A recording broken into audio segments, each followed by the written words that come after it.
Welcome, ladies and gentlemen. My name is Byronic, and today CIG released a new video covering not only the DFM reveal event, but a ton of never-before-seen content, including stealth mechanics, matchmaking, landing, and much more. Today's video will dissect what we saw and talk about each mechanic from my perspective. There's a lot to talk about, so sit back and enjoy. First up, let's talk about matchmaking. In the video at 24:54, we can see your ship booting up into the matchmaking menu. In its current form, you only have two options, public and private. Public matches allow you to join up with random players, while private matches allow you to create your own games and host matches with your friends. I'm extremely excited that private matches are going to be in the first iteration of Arena Commander. Being able to play with your friends and learn with your organization is a great opportunity. In this window, we can see that he's setting up the game, which currently includes a time limit and target score. One thing he didn't go over, however, are these two multi-option buttons at the top right of each frame. However, it's pretty obvious to guess what they are. The left frame shows two options, which most likely allude to the two different map environments, with the current selection being the Broken Moon. On the right frame, we can see 5 options, which match perfectly with the 5 different game modes announced at the DFM reveal event. Now let's jump back into the actual combat. At around 26 minutes, you can see a small 1v1 fight between Dan and Kami. I want to bring this particular section up to show you that keyboard and mouse players out there a high quality look at the virtual joystick they have in place. You can see that the mouse has a dead zone in which you can aim specific articulated weapon hardpoints. Once you move beyond this dead zone, your ship will begin to turn. Much of this isn't surprising to flight and space sim pilots, but to finally see Star Citizen played on something other than an Xbox 360 controller is a nice addition. Now, all throughout this demonstration, I saw multiple instances of damage numbers coming up on the HUD. With no clear explanation of what these numbers are, I want to show you what I've come up with. Starting at 2610, you can see clearly at the bottom left of the HUD, damage 281. Initially, I thought this number was how much damage the pilot did to his opponent, but in the context of the flight itself, it made little sense. Again, at 2638, you can see damage 56, shortly after being hit with a weapon. Finally, at 2656, we can see damage 1063 right after the pilot flew into the debris of his smoking enemy. I think it's clear that this number represents damage taken, not damage done. Perhaps it's a placeholder for a more detailed damage alert system, or this is in fact what we will see in the upcoming dogfighting module. Moving on, let's take a look at the missile lock and avoidance mechanics of Arena Commander. All throughout this video, you can see missile locks and successful hits. However, at 3048, we can see a great example of the pilot launching flares. Flares and chafes offer protection against specific types of missiles. CIG didn't really go into depth on which countermeasures is best suited for which missile type, but I'm sure we'll find out sooner or later. Another example of a pilot avoiding a missile hit was at 2622, where you could see the pilot turn relative up left and begin launching flares. Sometimes, something I noticed, and is particularly related to the topic, is at 3048. When the pilot runs out of flares, the onboard computer alerts him or her that they are shit out of luck. Big setups for any of the heat-seeking missiles that are coming out behind me. This onboard computer alert system is going to be an invaluable asset in combat. Keeping your eyes and ears open will help increase your situational awareness, thus keeping you alive.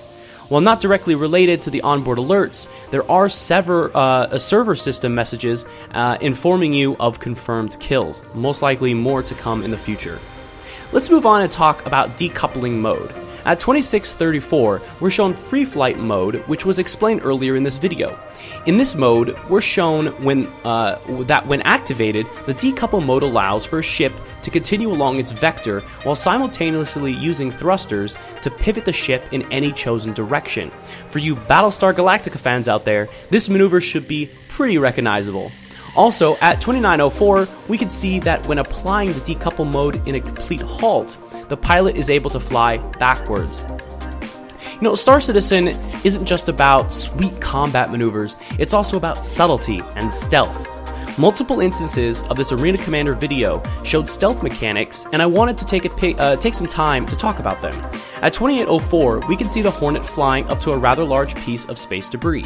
Using his thrusters, the pilot is able to position himself in the dark side of the debris, making him difficult to see out of a cockpit window.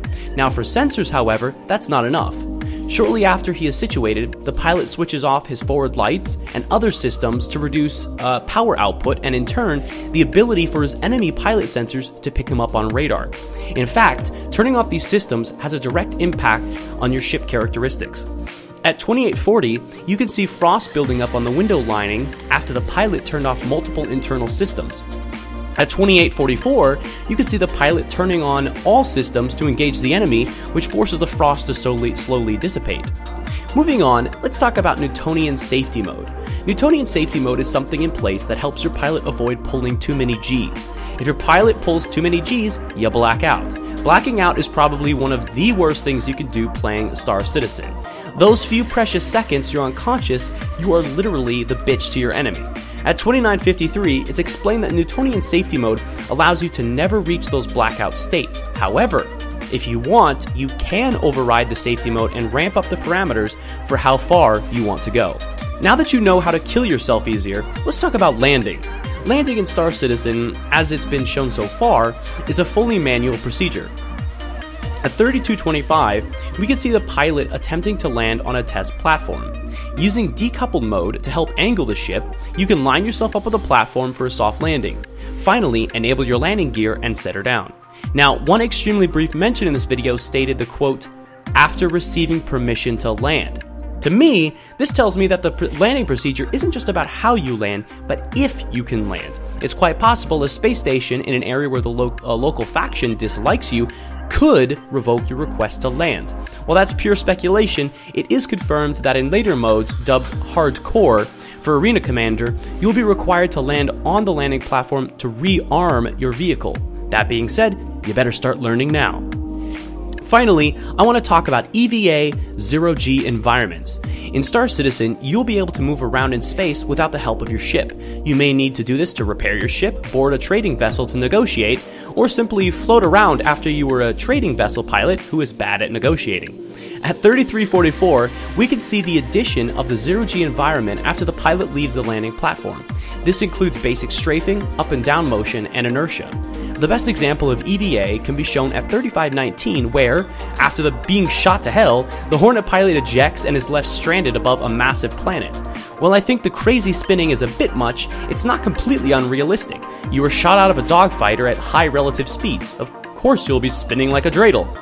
Anyways, I hope this analysis of the Arena Commander video was able to help you. If you guys are excited for Arena Commander, tell me in the comments below if you plan on booting up public matches first, or plan on playing with your friends instead. With the launch of the Arena Commander looming ever closer, expect even more videos from me in the near future. Thanks everyone for watching, and I'll see you in the verse. My name is Byronic, and that is it.